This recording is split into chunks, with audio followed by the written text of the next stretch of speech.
Hello friends, welcome to my YouTube channel common kitchen tips. ഇന്ന് നമ്മൾക്കിവിടെ ഒരു mushroom rice ചെയ്താലോ.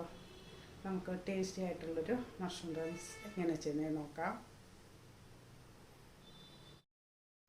നമ്മളിവിടെ 1/2 കിലോ കൈമ റൈസാണ് എടുത്തിരിക്കുന്നത്. ഒരു 100 ഗ്രാം മഷ്റൂം, പിന്നെ നമ്മളൊരു 3 സവാള എടുത്തിട്ടുണ്ട്, 3 തക്കാളിക്ക, ഒരു നാരങ്ങ, നമ്മൾ ഒരു ക്യാരറ്റ് കട്ടാക്കി വെച്ചിരിക്കുന്നുണ്ട്, പിന്നെ ഒരു 3 പച്ചമുളക്. അപ്പം നമുക്ക് പിന്നെ നെയ്യ്, ഗരം മസാലപ്പൊടി, മഞ്ഞൾപ്പൊടി, കുരുമുളക് പൊടി, ഇത്രയും ആണ് വേണ്ടുന്നത്. അപ്പം നമുക്ക് ഇനി ചെയ്തു തുടങ്ങാം. അപ്പം നമുക്ക് അരി നല്ലപോലെ കഴുകി ഊറ്റി അരി എടുക്കാം. കൈമ റൈസാണ് 1/2 കിലോ. നമ്മൾ ആദ്യം കുക്കറിൽ കുറച്ച് ഇഞ്ചി വെളുത്തുള്ളി പേസ്റ്റ്, കുറച്ച് നെയ്യ് ഒഴിച്ച് ചൂടാക്കാം. അത് കഴിഞ്ഞിട്ട് അരി ചേർക്കാം. അരിയിൽ നമുക്ക് ഇരട്ടി വെള്ളമാണ് ചേർക്കുന്നത്. അരി നല്ലപോലെ കഴുകിയെടുത്താൽ മതി. നമ്മൾ സോക്ക് ചെയ്ത് വയ്ക്കുകയൊന്നും വേണ്ട. കഴുകി തന്നെ ഊറ്റി അപ്പം തന്നെ എടുക്കാം.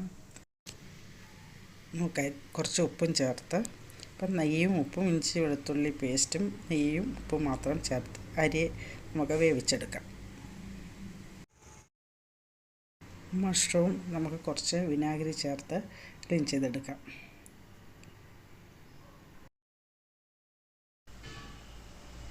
കുറച്ച് വെളിച്ചെണ്ണയിൽ നമുക്ക് ഇഞ്ചിയും പച്ചമുളകും ഒന്ന് ചൂടാക്കി എടുത്തതിന് ശേഷം സവാളയും കൂടെ നല്ലപോലെ മൂപ്പിച്ചെടുക്കാം.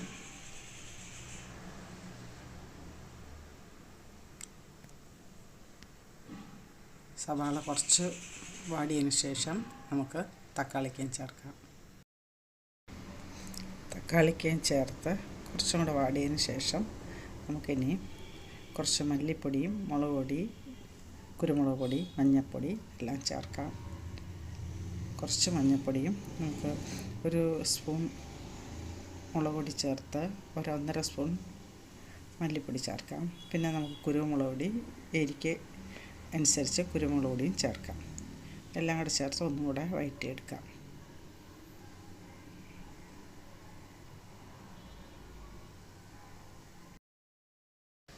മല്ലിപ്പൊടിയും കുരുമുളക് പൊടിയും മഞ്ഞൾപ്പൊടിയും ഇടയൊക്കെ പച്ചമണം മാറുന്നവരെ ഒന്ന് വഴറ്റിയെടുത്തതിന് ശേഷം നമുക്ക് മഷ്റൂം ചേർക്കാം.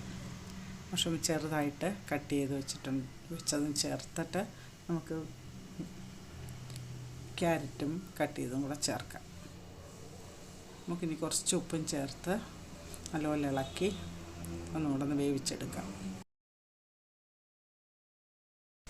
എല്ലാം നല്ലപോലെ ഇളക്കി യോജിപ്പിച്ചതിന് ശേഷം നമ്മൾ കുറച്ച് ഉപ്പും ചേർത്ത് കുറച്ച് വെള്ളം കൂടെ ചേർത്ത് വേവിച്ചെടുക്കാം. വെള്ളം കുറച്ച് മഷ്റൂമിൽ നിന്ന് വരും, എന്നാലും കുറച്ച് വെള്ളം കൂടെ ചേർക്കണം. നമ്മളിവിടെ എടുത്തിരിക്കുന്നത് മിൽക്കി മഷ്റൂമാണ്, ബട്ടർ മഷ്റൂമാണ് കുറച്ചും കൂടെ ടേസ്റ്റി ആയിട്ടുള്ളത്. നമുക്ക് കുറച്ച് ഉപ്പും കുറച്ച് വെള്ളവും ചേർത്ത് നമുക്ക് അടച്ച് വേവിക്കാം. കുറച്ച് മഷ്റൂമിന് കുറച്ച് വേവുള്ളതാണ്. കുറച്ച് വെള്ളം ചേർത്ത് കുറച്ച് തിളയ്ക്കുമ്പോൾ നമുക്ക് സിമ്മിൽ വെച്ച് വേവിച്ചെടുക്കാം.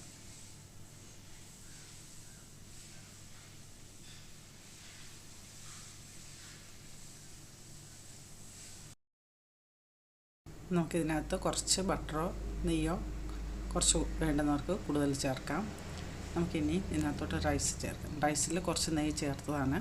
കൂടുതൽ മണം വേണമെന്നുണ്ടെങ്കിൽ കുറച്ചും കൂടെ ബട്ടറോ നെയ്യോ എന്താ വേണമെങ്കിലും ചേർക്കാം. നമുക്കിതെല്ലാം കൂടെ റൈസും കൂടെ ചേർത്ത് നല്ലപോലെ യോജിപ്പിച്ചെടുക്കാം. ഇതിൽ നമുക്ക് കുറച്ച് കാഷ്യൂ നട്ട്സോ മല്ലിയില, പുതിനയില ഇതെല്ലാം ചേർക്കാം. മല്ലിയിലയും പുതിനയിലയും ഇഷ്ടമുള്ളവർക്ക് അത് ചേർക്കാം. കുട്ടികൾക്കിപ്പം അത്ര മണം ഇഷ്ടമില്ല എന്ന് പറഞ്ഞുകൊണ്ട് അത് ചേർക്കുന്നില്ല. ഈ കാഷ്യൂ നട്ട് വേണമെങ്കിൽ നമുക്ക് നെയ്യിൽ ഇച്ചിരി വറുത്ത് അതും ചേർക്കാം. അപ്പം നമുക്കിത് ശരിയായിട്ടുണ്ട്. നല്ല ടേസ്റ്റാണ്, നല്ല മണമൊക്കെ വരുന്നുണ്ട്. നിങ്ങളിങ്ങനെ ചെയ്ത് നോക്കണം. ഇത് കുട്ടികൾക്കൊക്കെ പ്രിയപ്പെട്ടതാണ്. നമുക്ക് റൈസ് സെർവ് ചെയ്യാനുള്ള പ്ലേറ്റിലോട്ട് വിളമ്പാം.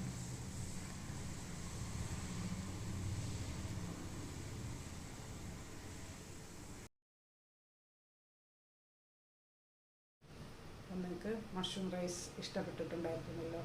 നമുക്കിവിടെ എടുത്തിരിക്കുന്നത് മിൽക്കി മഷ്റൂമാണ്. ബട്ടർ മഷ്റൂം ചെയ്യുവാണെങ്കിൽ കുറച്ചും കൂടെ ടേസ്റ്റ് ആയിരിക്കും. നിങ്ങളിങ്ങനെ ചെയ്ത് നോക്കുക. ഇഷ്ടപ്പെടുവാണെങ്കിൽ ലൈക്ക് ചെയ്യുക, കമൻറ്റ് ചെയ്യുക, ഷെയർ ചെയ്യുക, സബ്സ്ക്രൈബ് ചെയ്യുക. നിങ്ങൾ ദയവായി എല്ലാവരും സബ്സ്ക്രൈബ് ചെയ്യണം. പിന്നെ നിങ്ങൾ വീഡിയോ സ്കിപ്പ് ചെയ്യാതെ കാണാൻ ശ്രമിക്കണം.